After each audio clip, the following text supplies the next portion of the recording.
नमो आदेश. आज आज मला काही गोष्टी जे पण आपल्या महाराष्ट्राची जनता आहे त्यांच्यापर्यंत मला काही पोहोचवायचे की लोकांना होणारे व्यातना काय काय असतात, काय काय नाही, जेणेकरून तंत्रमध्ये जे होणारे व शरीराला कुटुंबात होणारे व्याधी व त्रास व घरात होणारे मृत्यूबद्दल. ठीक आहे, पहिला आपण आईंशी चर्चा करू आणि त्यानंतरून त्यांच्या कुटुंबातले जे आहेत एक एक त्यांच्याशी आपण चर्चा करू.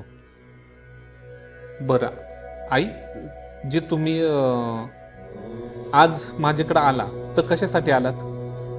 त्रास होतो मला, त्रास होते. बरं, काय त्रास होत असतो तुम्हाला? म्हणजे डोक्यात चोच होते, मला असं डोक्यामध्ये चावतंय का? हा, बोलते. हा, बरं, डोक्यात बोलते, काय सुधरून देत नाही. आणि ह्याला बरंच वर्ष झालं, म्हणजे किती वर्ष झाले असतील? 20-25 वर्ष झालं. 20-25 वर्ष.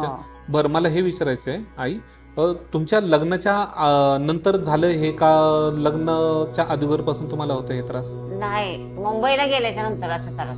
मुंबईला गेल्यानंतर झाला त्रास झाला, म्हणजे 20 वर्ष आधी तुम्ही ज्यावेळेस मुंबईला गेले त्यावेळेस त्रास झाला.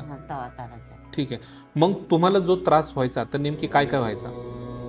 त्रास व्हायचा म्हणजे 12 महिने अंगाला पाणी लावलं नाही की तोंडाला जेवण नाही, अंगाला कपडा नव्हता ठेवला, नुसतं परकरण झंपर होता.